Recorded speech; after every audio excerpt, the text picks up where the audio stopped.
الشعر الابيض اكيد حلو في سنه، لكن المشكله اللي بتضايق ناس كتير قوي لما يظهر لهم شعر ابيض او شعرايه او اتنين في سن بدري من سن العشرينات كمان. النهارده هنتكلم عن اسباب ظهور الشعر الابيض بشكل بدري، كمان امتى اقدر اعالجه وامتى لا. بعض المنتجات اللي بتستخدم لعلاج الشعر الابيض حقيقتها هي فعلا فعاله ولا لا، وكمان موضوع الصبغه هل بتزود الشعر الابيض، والحنه واحسن نوع حنه. كل الحاجات دي هنتكلم عنها في فيديو النهارده ان شاء الله.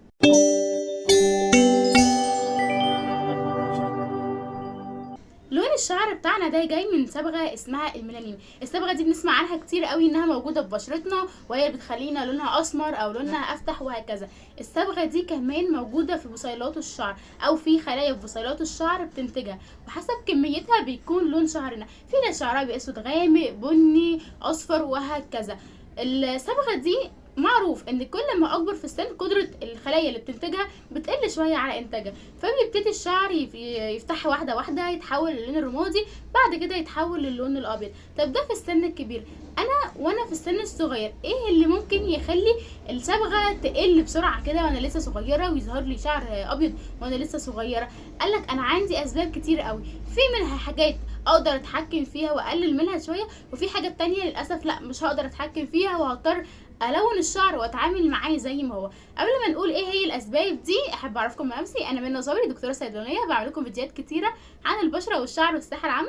ما تنسوش لو انتوا اول مره تشوفوني تدوسوا على زر الاشتراك وتفعلوا الجرس علشان يوصلكم كل جديد من القناه اول باول. كمان ما تنسوش تروحوا على الانستجرام، بنجاوب وبنعمل اسك وبنعمل لايف، وكمان جروب الفيسبوك عليه كل اسئلتكم واستفساراتكم. اول حاجه وهو العامل الجيني او الوراثي، وده تقريبا اكبر الاسباب او نسبه كبيره قوي من الناس اللي عندهم شعر ابيض في سن صغير بيكونوا بسبب وراثي او جيني. وده بعرفه منين؟ لو بصيت لبابا او ماما او سالتهم عن جدي وجدتي هلاقي ان كان عندهم شعر ابيض في سن صغير، ودي حاجه للاسف صعب ابدا ان انا اغيرها او اتحكم فيها. انا مش هقدر اعمل حاجه لجيناتي اللي انا مولود بيها، وكل اللي بنقدر نعمله ساعتها ان احنا لو متضايقين من الشعر الابيض ده نبتدي نحاول نلونه او نغمقه بالحنه او بالصبغه او بعض المنتجات اللي هنتكلم عنها في الاخر. تاني سبب وهو التوتر والضغط النفسي، ومش هقول ان انا شويه زعل كده وخلاص، لا. الناس فعلا اللي شغلهم وطبيعه شغلهم دايما مخليهم في توتر، او بيمروا مثلا بظروف اجتماعيه معينه مخليه دايما حالتهم النفسيه وحشه، مأثره على نومهم، مأثره على حياتهم، مأثره على شهيتهم. كل الحاجات دي ممكن كمان تأثر على انتاج الميلانين او انتاج صبغه الميلانين، وبالتالي يبقى التوتر والعامل النفسي من الاسباب برضو اللي بتحصل عند ناس كتير قوي قوي وبتؤدي لظهور الشعر الابيض بدري شويه. كذلك الناس اللي عندهم مشاكل في الغده الدرقيه، سواء كانت هي نشطه او فيها خمول ومش بياخد علاج بانتظام، او العلاج عنده مش مخليها منتظمه ومش مظبط الهرمونات، ده بيأثر للاسف على بصيلات الشعر وبرده بيأثر على انتاج الميلانين. كذلك بعض الامراض المناعيه اللي بتصيب خلايا الشعر، اللي مثلا الجسم بيهاجم نفسه، زي اشهر حاجه اللي هي الثعلبه. الناس اللي بيصابوا بالامراض المناعيه دي زي الثعلبه وغيرها ممكن يحصل لهم برضو ان الشعر الابيض عندهم يظهر بدري. كمان من الاسباب المهمه والمشهوره جدا هو نقص الفيتامينات، وخصوصا فيتامين بي 12. دراسات كبيره جدا جدا اثبتت اغلب الناس اللي عندهم نقص في فيتامين بي 12 هم كمان بيكونوا عندهم مشكله في انتاج الميلانين، وبيأثر على خلايا وبصيلات الشعر. طبعا بي 12 مشهور قوي عند الناس ان هو فيتامين الاعصاب والعضلات، بياخدوه عشان كده، لا هو كمان مسؤول عن تكوين صبغه الميلانين ومسؤول عن صحه الشعر. ومش هو لوحده، في كمان فيتامينات تانيين لقوا ان هي مهمه، زي الحديد، زي فيتامين د، زي البيوتين، وزي الكبر او اللي هو النحاس.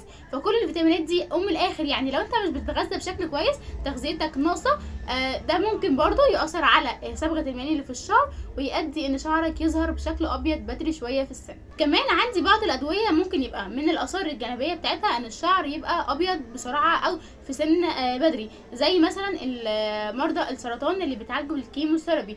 كذلك مضادات الملاريا، كل دي ادويه قد يكون من اعراضها الجانبيه نقص صبغه الميلانين في الشعر. كمان التدخين. اغلب المدخنين الشرايين هتلاقي او هتلاحظوا عليهم ان قبل سن الثلاثينات بيكون ظاهر عندهم شعر ابيض كتير جدا. الصبغات بقى وسحب لون الشعر وميه الاكسجين. هقول لكم حاجه، لو انا صبغت شعري مره او مرتين في حياتي اكيد ده مش هيخلي ان الشعر يظهر بدري، لكن لو انا بستخدمهم باستمرار وعندي شويه استعداد ده هيبدر جدا وهيسرع ظهور الشعر الابيض. ميه الاكسجين دي اصلا او الهيدروجين بيروكسيد ده بيدخل يكسر اللون اللي في الشعرايه او الصبغه اللي في الشعرايه، زي ما بيقولوا كده ان هو يسحب منها اللون عشان يقدر يتلون باللون الجديد بتاع الصبغه. فانا كل مره بعد اكسر في الصبغه ده للاسف مع الاستمرار بيأثر جدا على الشعر، وممكن فعلا يحول الشعر للون ابيض لو انا بستخدم ده باستمرار. نيجي بقى للعلاج. قالك على حسب السبب ده اللي هيحدد اذا كنت هتعالج منه ولا لا. اول حاجه العامل الجيني، زي ما اتفقنا لو انت مشكلتك وراثيه صعب جدا ان احنا نعالجها. انا مش هغير حاجه في التكوين الجيني اللي انا مولوده بيه، لكن اقدر لو انا متضايقه من الشعر ده الونه بايه؟ زي ما اتفقنا اغلب الصبغات بتضر الشعر، فانا الاوبشن المفضل بالنسبه لي هو الحنه. انا بفضلها ليه؟ لان هي حاجه طبيعيه، حاجه مفيش منها ضرر للشعر، اقدر استخدمها كل شويه كل ما الشعر لونه يروح عادي جدا. وانتوا كمان بيكون مثلا الشعر الابيض ده فبيلقط اللون بسرعه، فبيبقى سهل قوي ان هو يتلون بدون اي ضرر. في انواع حنه طبيعيه كتير، في عطارين كبار مشهورين والناس بتبتدي تخلطها مثلا بشاي اسود او مثلا بكركديه حسب اللون والحاجات دي. فلو انتم مجربين حنه طبيعيه كويسه جو فور ات وهاتوها واستخدموها وعادي جدا. لو عايزين حاجه من الصيدليه في حنه جلوري الكيس ب 15 جنيه، كويسه جدا جدا، مجرباها مع ناس كتيره وفي منها الوان كتيره، فهتكون حاجه لطيفه جدا جدا باقل ضرر ممكن. لو انتم مصممين على الصبغه والوان الصبغه برضو حاولوا تجيبوا انواع تكون خاليه من الامونيا وتكون اضرارها اقل شويه، زي مثلا لوريال بروجي وباينوكي. لو انا استوعبت خلاص السبب الوراثي والجيني وما عندش اي حد في العيله كده، ابتدي ابص على الاسباب التانية والعب فيها. لو انا عندي مثلا مرض معين من اللي اتكلمنا عنه، ابتدي اتابع مع الدكتور بتاعي، نحاول ناخد ادويه تنظم لنا الهرمونات بتاعتنا، تنظم لنا المشكله المرضيه اللي عندنا، وبالتالي الموضوع ده هيتظبط.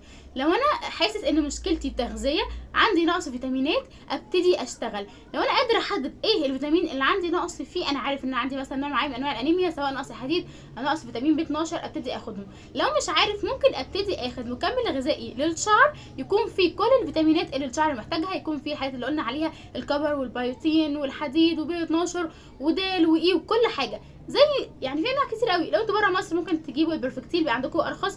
في مصر عندنا الارخص من كده نيوتريشن فور يور هير، دول بيكون فيهم الاحتياج اليومي للشعر، كل الفيتامينات اللي هو محتاجها.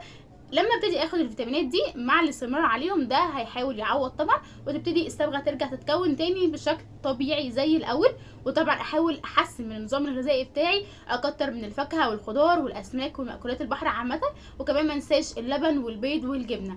طيب مهم جدا كمان لو انا قادر اكنترول التدخين، اقلل التدخين على قد ما اقدر، واقلل كمان الضغط النفسي والتوتر. لما اوقف التدخين واقلل التوتر اللي انا فيه ده، مش هيخلي الشعر الابيض يرجع تاني، الميلانين اللي بيروح منه مش بيرجع تاني، لكن هي على الاقل هيمنع ان الموضوع يتطور عندي ويظهر شعر ابيض كتير.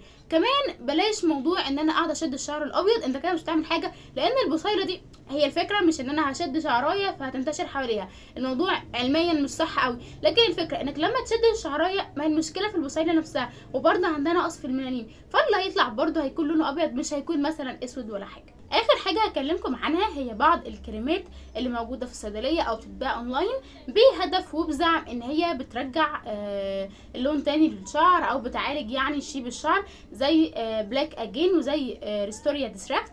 بلاك اجين ده سعره تقريبا 125 جنيه، متوفر في الصيدليات المصريه. وريستوريا هو مستورد، فحسب ما هتجيبوه يعني مثلا هتلاقوه مثلا سعره في حدود من 200 300، ممكن اعلى، لانه مستورد في حسب اللي بيجيبه. الكريمات دي فيها بعض المواد اللي ممكن تتفاعل مع الشعرايه، بتزود انتاج صبغه الميلانين فيها، ففعلا بتغمق لون الشعرايه وتقضي على اللون الابيض. فعاليتها 60 ل 70%، بمعنى ممكن لو 100 شخص استخدمهم 60 70 منهم تجيب معاهم نتائج كويسه جدا جدا جدا وتغمق معاهم لون الشعر. في 30% تقريبا ما بتعملش حاجه خالص، يعني الموضوع مش متحدد قوي، بس في ناس بتعمل معاهم نتيجه كويسه جدا جدا، وسبحان الله في ناس تانية ما بيلاقوش منها اي نتيجه خالص. ومش بس كده، لازم تبقوا عارفين ان نتيجتها مؤقته، بمعنى هتغمق شعري طول فتره الاستخدام، وللاسف مجرد ما تبطلها هترجع تاني. هي ميزتها ان لو حد عايز شعره يغمق او كده بدون ما يستخدم بقى صبغه، من دون ما يحني شعره، ومن دون ان هو يعرض نفسه يعني لاضرار الصبغه وكده، فهي فعلا مع 60 ل 70% من الناس بتدي اللون الغامق، مع بعض الناس ممكن توصل حتى للون الاسود، لكن في نسبه قليله مش بتجيب معاهم نتيجه. والاهم زي ما قلنا ان بمجرد ما اوقفها هبتدي واحده واحده الاقي اللون رجع تاني لطبيعته، او الشعر الابيض رجع لطبيعته، ولكن هي ملهاش اضرار. فلو انت حابب تستخدمها باستمرار مفيش اي مشكله من ده. يعني اتمنى اكون غطيت الموضوع على قد ما اقدر، ويا رب يكون فعلا استفدتوا منه.